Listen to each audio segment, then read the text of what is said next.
Shalom, Amang Inang, Bapak Ibu sekalian yang dikasihi Tuhan kita Yesus Kristus. Sebelum kita memasuki renungan malam pada hari ini, mari kita satukan hati, kita berdoa.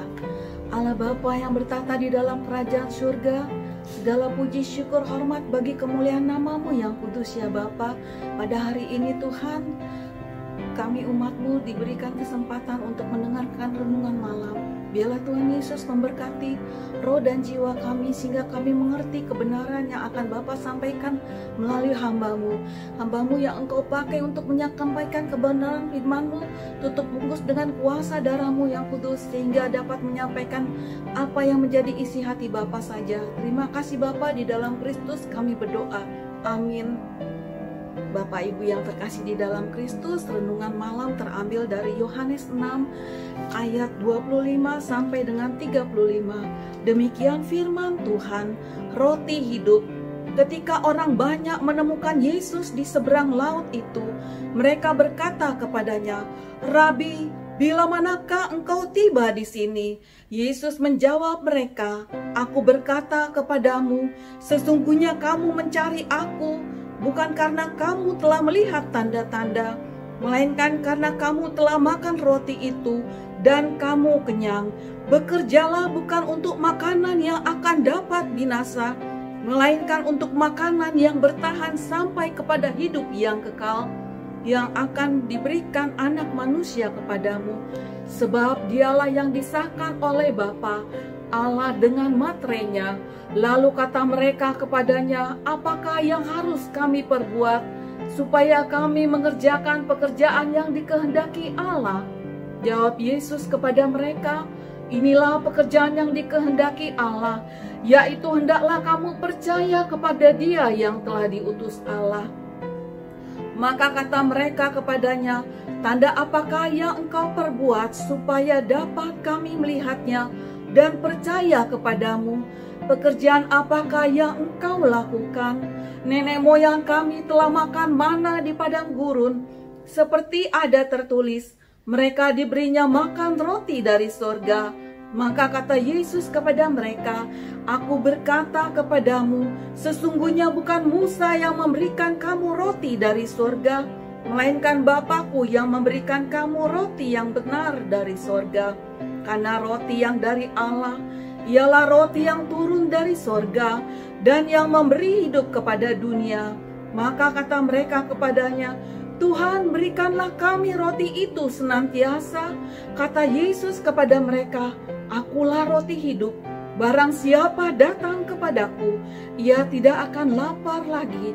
Dan barang siapa percaya kepadaku, ia tidak akan haus lagi."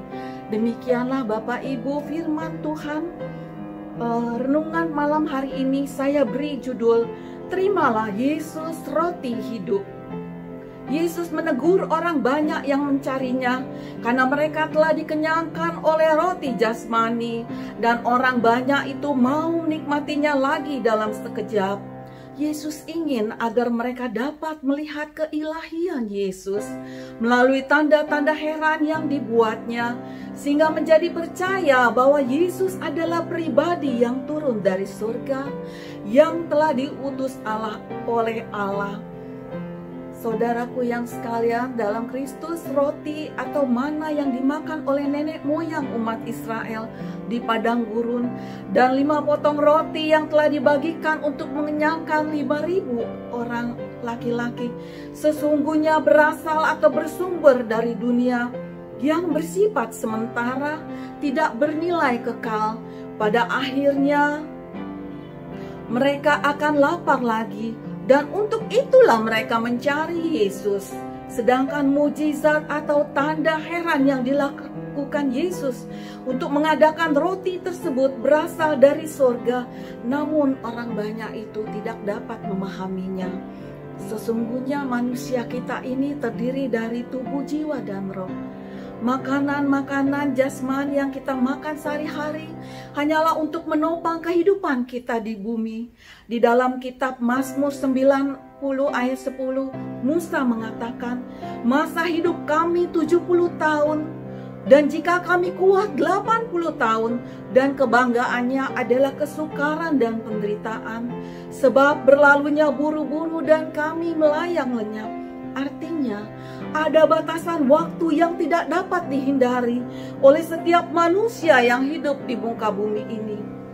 Meski Lazarus telah mengalami mujizat dibangkitkan dari kematian, namun pada akhirnya dia mengalami kematian juga. Bapak Ibu yang terkasih di dalam Kristus, di dalam ayat 27 dikatakan, bekerjalah bukan untuk makanan yang akan dapat binasa, melainkan untuk makanan yang bertahan sampai kepada hidup yang kekal, yang akan diberikan anak manusia kepadamu. Sebab dialah yang disahkan oleh Bapa dengan materainya. Pada waktu ketika Yesus dibaptis oleh Yohanes Pembaptis, turunlah dari suara dari surga yang mengatakan, inilah anakku yang kukasihi, kepadanya lah aku berkenan.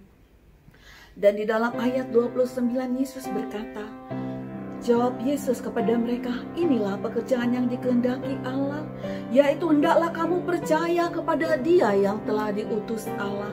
Yesus hendak memberi pengajaran bahwa kehadirannya di muka bumi 2000 tahun yang lalu bukan hanya sebagai jawaban doa yang dapat melepaskan manusia dari masalah-masalah kehidupan kemanusiaan, seperti sakit, penyakit, masalah ekonomi, masalah rumah tangga, namun jauh lebih tinggi nilainya daripada itu. Yesus ingin agar Dia boleh menjadi bagian kehidupan kita yang nyata bagi setiap orang yang telah menerimanya sebagai Tuhan dan Juru Selamat pribadi. Di dalam Yohanes 1 ayat 14, firman-Nya mengatakan, Yesus adalah firman yang telah menjadi manusia. Dan Simon Petrus di dalam Yohanes 6 ayat 68 mengatakan, jawab Simon Petrus kepadanya, Tuhan, kepada siapakah kami akan pergi? Perkataan-Mu adalah perkataan hidup yang kekal. Perkataan-perkataan yang ada dalam Alkitab harus menjadi perintah untuk kita taati, bukan hanya percaya yang bersifat pasif. Itulah makanan rohani yang akan membawa kita kepada kehidupan kekal bagi siapa saja yang mengimaninya. Sebagai orang yang telah menerima Yesus, kita harus percaya penuh dan bergantung kepada pekerjaan dan perbuatan bakti Yesus. Di dalam Lukas 16 ayat 19 sampai 31 dikatakan mengenai cerita orang kaya dan Lazarus yang miskin. Orang kaya itu ketika sudah berada di dalam Hades, dia meminta kepada Bapa Abraham untuk menyuruh Lazarus agar memperingatkan 5 orang saudaranya agar mereka jangan menderita sengsara di alam maut. Pekerjaan penginjilan yang seharusnya orang kaya itu lakukan selagi hidup di dunia. Namun dia ketika hidup di dunia, dia bersukaria dalam kemewahan.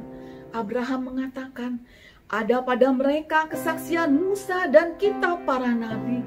Baiklah mereka mendengarkan kesaksian itu. Saudaraku yang terkasih di dalam Kristus, sebagai orang percaya, hendaklah kebutuhan untuk secara teratur membaca dan merenungkan firman Tuhan senantiasa menjadi bagian kehidupan kita sehari-hari.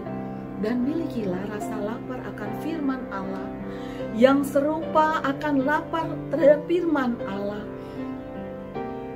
Maksudnya, milikilah kebutuhan untuk secara teratur merenungkan, membaca, dan merenungkan firman Allah senantiasa.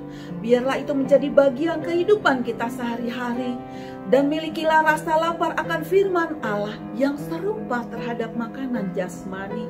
Dan jangan lalai untuk menjadi orang yang membagi-bagikan roti hidup, yaitu nama Yesus, kepada jiwa-jiwa lain yang lapar. Itulah pekerjaan yang akan membawa kita kepada hidup yang kekal. Amin. Bapak Ibu yang terkasih dalam Kristus, demikian firman Tuhan. Tuhan Yesus memberkati firman-Nya. Mari kita satukan hati, kita berdoa. Allah Bapa yang bertahta dalam kerajaan surga, puji dan syukur Bapa kami haturkan kehadirat-Mu yang kudus ya Bapa. Kami mengucap syukur untuk setiap firman yang Bapa boleh berikan kepada kami. Berikanlah hikmat pengertian yang daripada-Mu, supaya kami lebih lagi Tuhan mengimani Tuhan firman-firman-Mu yang tertulis di dalam Alkitab, supaya kami bersungguh-sungguh, terutama di dalam masa-masa memasuki zaman akhir ini ya Bapa. Ketika maut semakin dekat kepada kami, biarlah kami menjadi orang-orang yang bukan hanya percaya secara pasif, melainkan aktif ya Bapa, melakukan semua apa yang menjadi kehendak Bapa di dalam kehidupan kami. Terima kasih Bapa. Sebentar kami akan beristirahat. Bapa, kami serahkan kehidupan kami pada malam hari ini ya Bapa. Berkatilah kehidupan kami ya Bapa, sehingga pada esok hari kami boleh bangun Tuhan dengan tubuh yang segar, mengucap syukur untuk kasih karunia yang masih Tuhan berikan kepada kami. Di dalam Kristus kami sudah berdoa dan mengucap syukur. Haleluya, amin.